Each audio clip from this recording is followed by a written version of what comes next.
Hi, my name is Borys, and in this video I'm going to show you 3 amazing features in the upcoming Ableton 12.2 update. These allow you to work faster, give you more sound design tools, and make writing chord progressions easier. Before we get into the video, if you like what we are doing on this channel, make sure to subscribe. We've got more content about Ableton coming up. If you'd like to learn Ableton 12 with all of the foundations of music production, check out our Beginner to Advanced Live 12 Start to Finish course, and make sure to also see the Everything Bundle Collector's Edition, which includes all of the courses, sound packs and project files in our store. To see all that, check the video description. Alright, so let's get started. So here we have just a simple 909 house drum pattern. I'm going to demonstrate the first awesome feature of Ableton 12.2. Let's say we wanted to have this fragment on an audio track. Normally you would have to duplicate this track and freeze the duplicate track and remove everything that's not this fragment. But in Ableton 12.2 there's a really nice feature. So if we select this area, right click and go to bounce to new track, or there's also a shortcut on Windows that's Ctrl-Shift-Alt-J, we get this fragment right below it on an audio track, which is really handy. This clip is disabled and here we can edit that however we want. For instance, what we could do is take the brand new auto filter, which is the next awesome update, and put it there. So what we get is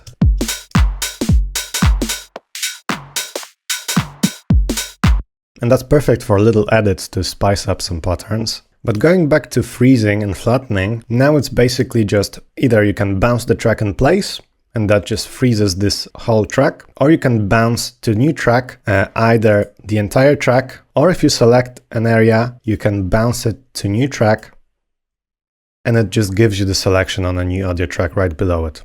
I think this function is a great workflow improvement. And there are so many scenarios in which this is going to be very useful. Alright, so let's take a closer look to the second major update, and it's the refreshed auto filter. So here we just have a very simple ambient pad.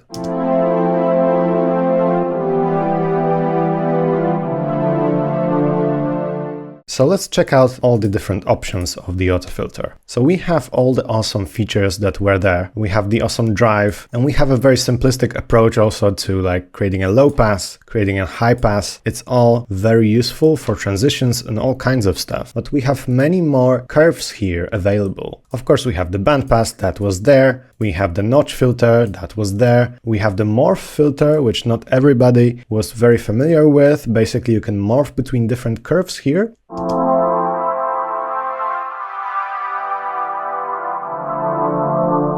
But this one was in the previous version of auto filter. Now we have 5 more awesome curves. First one is the DJ style curve. So we have pretty much a one knob EQ controller to make DJ style transitions. So if we take this control all the way down, we get a nice low pass. And if we take it up, we get a high pass.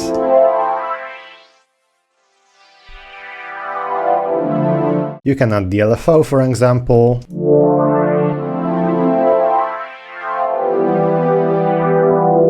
Alright, so that's the DJ style filter. What we have next is a comb filter.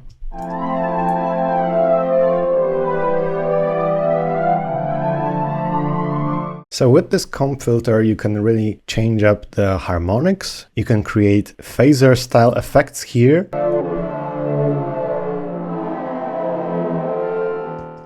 Or you can go crazy and even make it sound distorted almost. So that's the awesome comb filter, which wasn't present in Ableton. What we have next is resampling, also a really interesting sound design feature. All the way up, it sounds a bit like the redux effect. So it just adds these digital sounding upper harmonics. But if we take this down, it's going to be almost like a very digital distortion.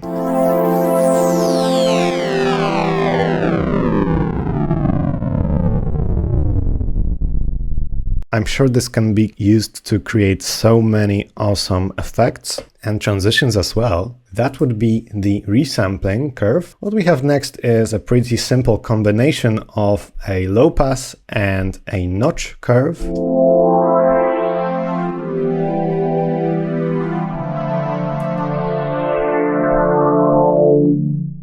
quite straightforward. And then also the main feature here is the vowel. Basically, if we go up here in this XY pad, we get a different formant setting. So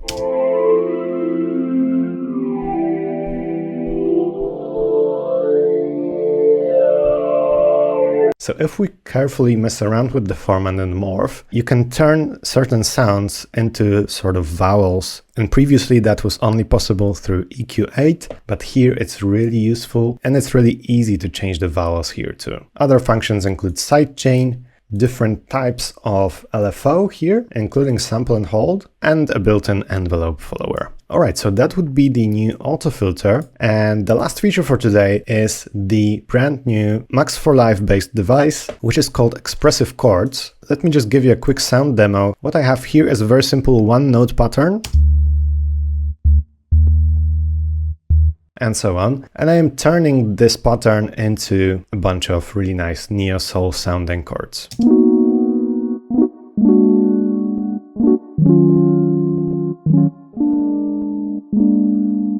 So here's how this chord generator sort of works. It comes packed with a bunch of chord sets in MIDI.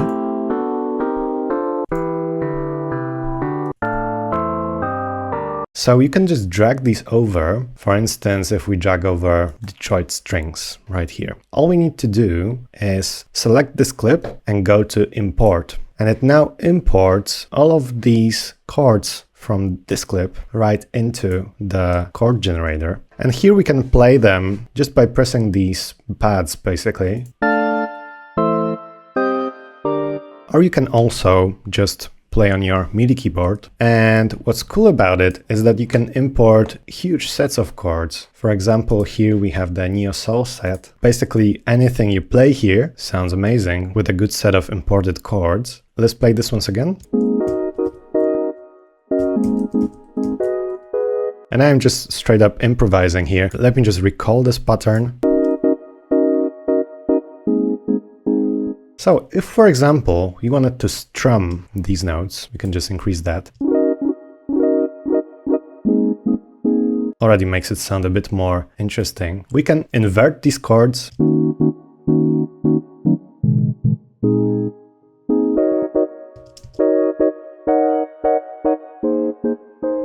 You can also invert the strumming.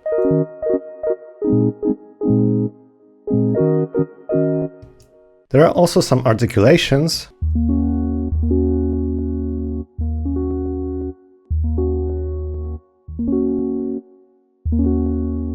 So with every articulation setting, it's going to sound slightly differently when you increase strum here. We also have tilt, when basically the lower we go, the more the lower notes get a higher velocity. And if we take this up, the higher notes are going to get higher velocity.